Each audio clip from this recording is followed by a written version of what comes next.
Salut tout le monde, je vous retrouve pour une nouvelle vidéo. Aujourd'hui, donc, on va parler du monde de bébé un petit peu. Beaucoup de personnes m'ont demandé du fait que j'ai abordé le sujet des couches lavables et jetables.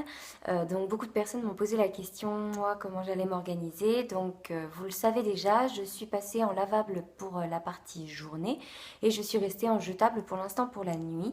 Le temps de me faire un petit peu la main, une opinion et puis savoir un petit peu si ça nous convient comme mode de vie aussi.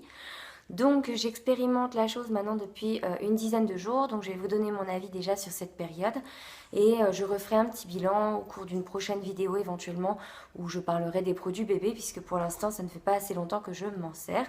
Donc je vais commencer par vous parler uniquement des couches sur cette vidéo. Donc, je vais vous parler très rapidement en fait des jetables que nous avons choisis. Donc moi, je suis partie sur la gamme toujours de chez Lidl. Donc voilà un petit peu comment elle se présente. Pour l'instant, je suis sur la taille mini qui fait donc entre 2 et 5 kilos. Puisque moi, mon tout petit est arrivé, il faisait 2,960 kg à la naissance. Donc quand nous sommes rentrés à la maison, il pesait moins de 3 kilos. Et actuellement, donc on l'a pesé ce week-end. Donc là, nous sommes mardi, hein, si ça peut vous aider à voir un petit peu. Il faisait environ 3,4 kg à peu près, hein, puisque nous, on n'a pas la balance spécifique pour les bébés, malheureusement. Donc sur cette base-là, pour l'instant, on continue d'être sur ce format qui lui convient parfaitement. On voit d'ores et déjà qu'il a grandi puisque on n'a plus besoin de serrer les scratchs autant qu'au début quand il est rentré à la maison. Mais au niveau donc de la qualité des couches, je dois vous avouer qu'il m'est arrivé uniquement 2 fois d'avoir des fuites. Nous avons soupçonné le fait qu'il y ait eu 2 fois des pipis dedans et qu'on n'avait pas en fait vu venir le coup. Donc il y a eu 2 fois des fuites. Sinon en dehors de ça, je n'ai jamais eu de problème. Pas de fuite qui déborde au niveau des selles, etc. Donc j'avoue qu'on n'a pas du tout à s'en plaindre. Pour le rapport qualité-prix, on est à 15 centimes la couche. Donc c'est franchement rapport qualité-prix topissime. Effectivement, contrairement à des marques comme Pampers, Pommettes, et je crois qu'il y a une autre marque, mais je ne voudrais pas vous dire de bêtises, donc je vais vous citer que ces deux-là, nous n'avons pas le détecteur d'urine qui se teinte en couleur, soi-disant, quand ça détecte le fait que l'enfant a uriné. Pour autant, nous, on se débrouille très bien sans ça, on n'a jamais eu de problème. Le petit n'hurle jamais à la mort parce qu'il a une couche pleine. Donc voilà. Donc voilà pour les parties jetables que nous avons opté. Elles ont une composition un petit peu plus... je vais utiliser le mot clean, mais c'est pas vraiment le bon mot approprié puisque ça reste malgré tout des couches qui ne sont pas écologiques. Elles mettent simplement un peu moins de temps à se dégrader. Au lieu de 401, elles doivent en être peut-être 200. Hein, donc je ne dis pas que ma démarche est écologique en utilisant ce type de couche, bien entendu. Moi, ma démarche est avant tout économique. Même si forcément on pense à l'écologie quand on passe sur de la couche lavable, hein, on sait que ça a un impact d'une certaine façon. Mais avant tout, nous, on cherchait un impact économique sur notre portefeuille. Donc voilà pourquoi je vais vous parler maintenant des lavables sur lesquels nous sommes partis. Donc voilà un exemple type de lavable. Donc je vous avais déjà montré dans la vidéo où je vous parlais des produits bébés à quoi ça pouvait ressembler. C'est une autre, puisque pour l'instant je tourne, j'en ai 6. Je compte le week-end prochain aller donc rechercher un stock puisque j'ai trouvé quelqu'un qui vendait d'occasion 20 couches lavables de ce même type de modèle. Donc ce sera parfait, comme ça je pourrai en laisser chez ma nounou quand je reprendrai le travail. J'en aurai bien assez pour tourner moi à la maison. Donc voilà comment ça fonctionne. Donc une partie ici en micropolaire. Donc c'est non adhérent, c'est quelque chose qui permet d'avoir une sensation fesse au sec pour le bébé, c'est-à-dire que même quand l'urine passe, cette partie ne va pas rester humide puisque ce sont les inserts, donc c'est-à-dire ces deux choses-là, pour ma part, qui vont s'occuper de faire l'absorption et donc de permettre au bébé d'avoir les fesses au sec.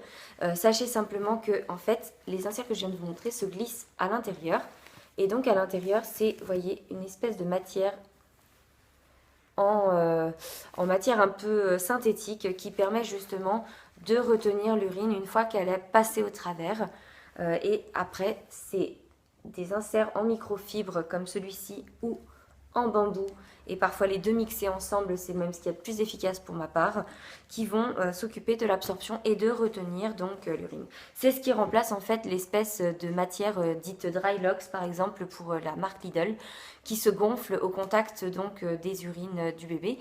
Là, en l'occurrence, c'est 100% naturel, c'est du tissu et c'est un tissu qui ne gonfle pas plus qu'il n'est, sous prétexte qu'il absorbe du liquide. Donc ça c'est plutôt pas mal parce que initialement, quand vous comparez l'épaisseur d'une couche Lidl, voilà, vous voyez, donc ça gonfle un petit peu au contact des urines, etc. Malgré tout, c'est ce qui reste le plus fin pour les fesses d'un bébé. Là, à partir du moment où vous mettez les inserts, vous allez obtenir une certaine épaisseur. Je vais vous montrer un petit peu à quoi ça ressemble. Et donc forcément, votre bébé, quand il fait un gabarit comme le mien par exemple, vous avez juste l'impression qu'il a des fesses démesurées par rapport à sa taille et à son poids. Donc c'est vrai que ça peut faire un petit peu surdimensionné et en fait pas du tout, hein, ça fait bien son job, il n'y a pas de problème. Donc voilà, en fait l'épaisseur, une fois que vous rajoutez les inserts de profil, ça donne à peu près ça. Donc vous imaginez sur les fesses d'un bébé, forcément ça fait un peu plus épais, on est bien d'accord. Donc je suis obligée d'habiller mon bébé un peu plus grand que sa vraie taille. Sauf la nuit, donc comme ça permet au niveau des pyjamas, on les fait durer plus longtemps. Les tenues, on n'en avait pas acheté beaucoup de toute façon en petite taille, donc ça va très bien. Pour ce qui est ensuite de l'entretien des couches lavables, puisqu'il peut y avoir des fuites, il peut y avoir des choses comme ça, nous initialement ce qu'on fait c'est que dans la couche, en plus de ça, je ne vous ai pas descendu, excusez-moi il y a le petit à côté, je vous ai pas descendu à quoi ça ressemble, mais on rajoute en fait des voiles. Et les voiles, en fait, ça permet de récupérer les selles. Et donc, les selles, elles vont directement arriver sur ce voile. Et ce voile peut être mis aux toilettes et vous tirez la chasse, tout simplement. Donc, c'est tout à fait écologique. Ça peut même être mis dans le compost sans aucun problème. Et ça évite justement donc de se retrouver avec des taches ici. Maintenant, ce voile, il peut bouger au mouvement du bébé ou quoi que ce soit, ou que les selles sont un peu plus liquides. Moi, je sais que mon bébé n'est pas allaité, donc les femmes qui allaitent, elles ont ce genre de problème.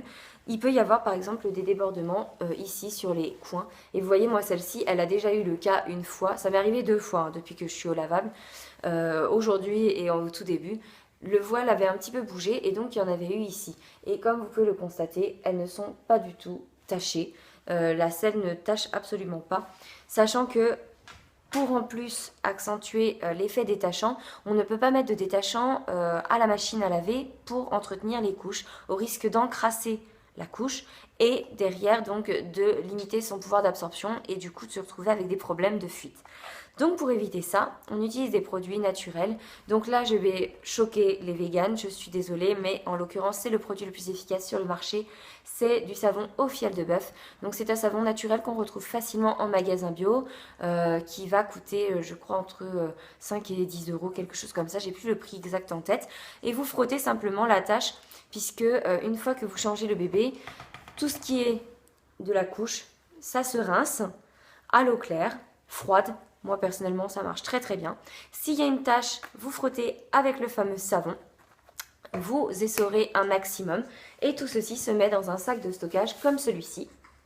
Donc c'est un sac de stockage qui est dans une matière, vous voyez, un peu synthétique, très épaisse et qui évite que toutes les odeurs passent ou que les problèmes d'humidité se fassent sentir.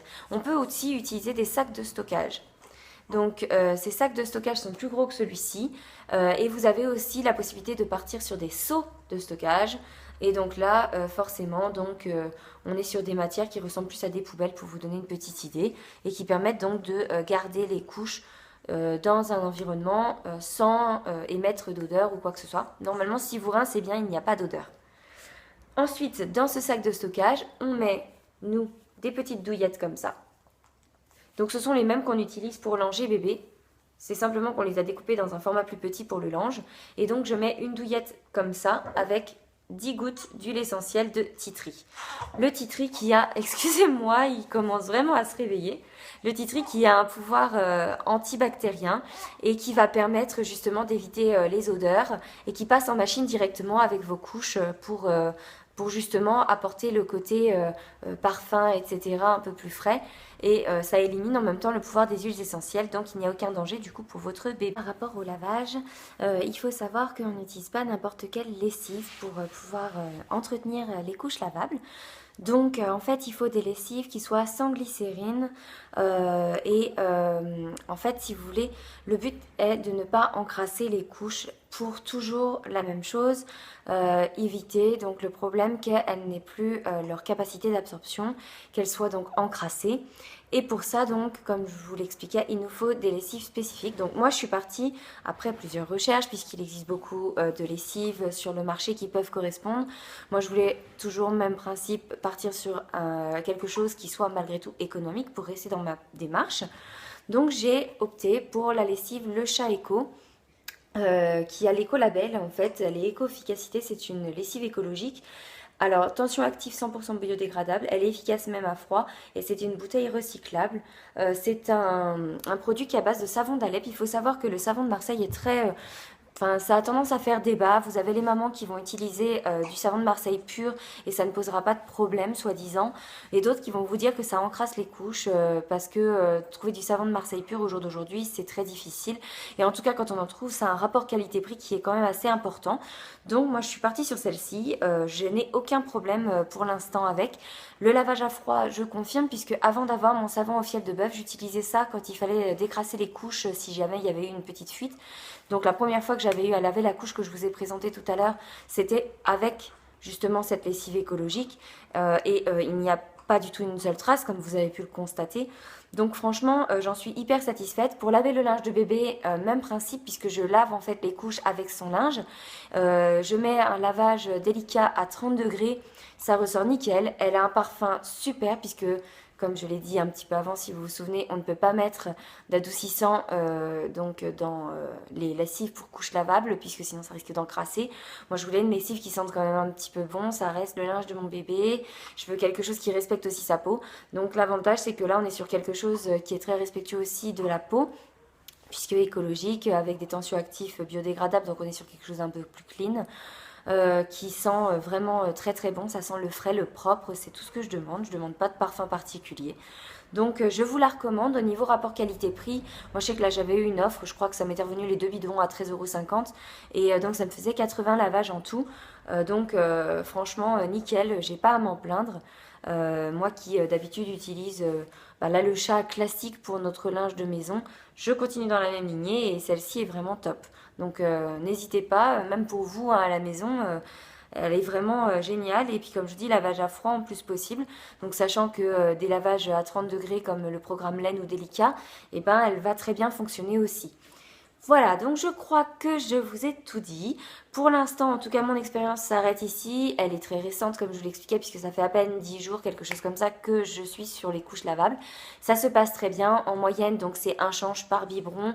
À partir donc du premier biberon où je le change de son pyjama à sa petite tenue du jour. Donc ça dépend des jours. Souvent, c'est à partir du biberon qui est dans le matin vers 9h30, puisque là, il ne fait pas encore ses nuits. Donc c'est dans ces eaux-là à peu près que je lui fais son premier change au lavable. Et on passe au jetable à partir du change vers 20h sur le biberon du dîner. Voilà, je suis désolée, le petit s'exprime toujours et encore, donc je vais vous abandonner, je vous fais des bisous. Et si vous avez des questions, laissez-les moi en bas, j'y répondrai dans la prochaine vidéo concernant ce sujet.